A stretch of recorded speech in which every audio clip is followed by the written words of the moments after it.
There's been something of an explosion in the incidence of obesity in the United States. I mean, you only need to watch the media or pick up a newspaper and you'll see how the numbers in adults have increased, have doubled in the last 20 years. The number in adolescents have doubled in the last 10 years.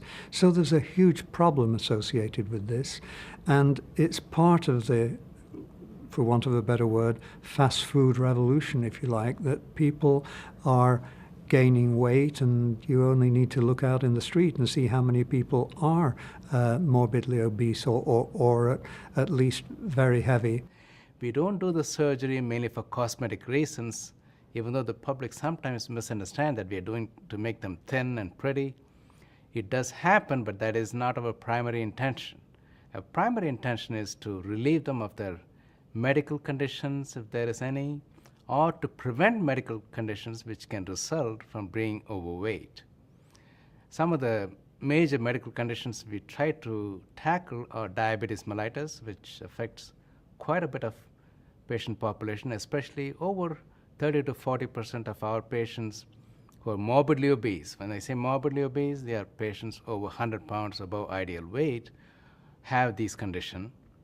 And with the good bariatric surgery and the weight loss in type 2 diabetics, it has been proven that over 80% of them get over the diabetes in a type 2 diabetes setting.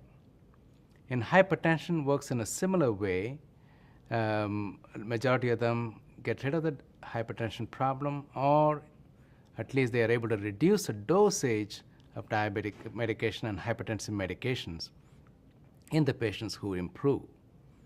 And another serious condition we want to address is a condition called sleep apnea, where the patients sometimes stop breathing for a few seconds over the period of a 8-hour sleep.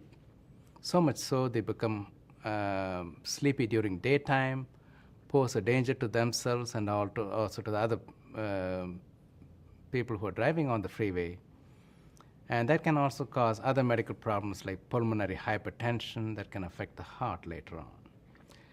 And this obesity surgery effectively relieves a majority of the patients of sleep apnea. So these are all the medical conditions we are trying to cure or prevent by doing the obesity surgery. But a lot of these patients are more than anything trying to improve their quality of life, their health, and their long-term survival. Gastric bypass, on the whole, virtually cures diabetes from the day of surgery. It's somewhat surprising. One might think that you'd have to wait until the patient lost weight, but really we find that people who are on insulin and on oral hypoglycemic agents are usually off most of their medications from the time of surgery. 6 months to the day after I had the surgery, I was discontinued from all medication. I had a lot of back pain. I don't have as much back pain as I used to have. I was hypertensive, and I'm not anymore. The patient who has a really successful outcome after this sort of surgery has a great boost to their self-esteem. Society is a little unkind to people who are morbidly obese, and it's very unforgiving. So some of these people live a very reclusive life because of their obese state.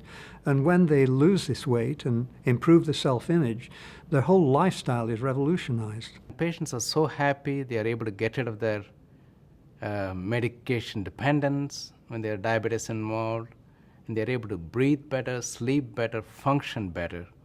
And this is overall a tremendous experience for the patients as well as for the surgeons. If they are appropriate for weight loss surgery, they could look forward to totally revolutionizing their lifestyle. Their self-esteem will improve, their comorbidities like diabetes, hypertension, high cholesterol, and ultimately sleep apnea will resolve. They'll have more energy, they'll have a totally more active and productive life, and they won't have the social stigmata to worry about that unfortunately are associated with the morbidly obese state in our society.